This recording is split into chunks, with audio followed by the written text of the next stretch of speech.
জন্য আল্লাহ রাব্বুল আলামিন মৃত্যুর কথা জানালেন না? এক নম্বর কিয়ামতের কথা এতক্ষণ বললাম, দুই নম্বর কিয়ামতের কথা এখনো বাকি আছে। দুই নম্বর কিয়ামতের কথা বলতে গেলে আর কয়েক ঘন্টা সময় প্রয়োজন, কিন্তু আমি জানি এতক্ষণ আপনারা থাকতে পারবেন না।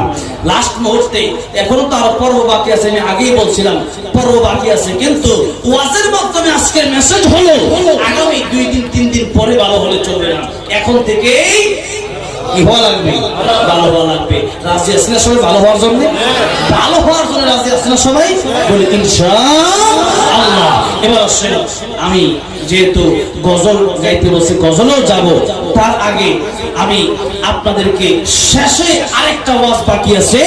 এই ওয়াজ হলো হাদিসের ওয়াজ। এই ওয়াজ নবী করেছেন।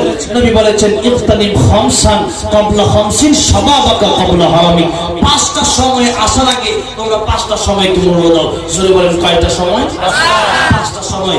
এক নম্বর নবী বলেন শাবাবাকা ক্বাবলা হারামিক, যুবক থাকা অবস্থায় আল্লাহর গোলামি করো, আল্লাহর ইবাদত করো। বৃদ্ধ হয়ে গেলে পরে শক্তি পাবা না, সময় বৃদ্ধ হয়ে গেলে পরে আল্লাহর ইবাদত করা কষ্ট হয়ে যাবে। যৌবন বয়সে ইবাদতের এত দাম যে আল্লাহ যারা যৌবন বয়সে ইবাদত করবে তাদেরকে আল্লাহ পাক আরশে আজিমের নিচে ছায়া দান করবে। যৌবন বয়সে ইবাদতের দাম আল্লাহর কাছে এত বেশি, যদি আপনি বৃদ্ধ বয়সে ইবাদত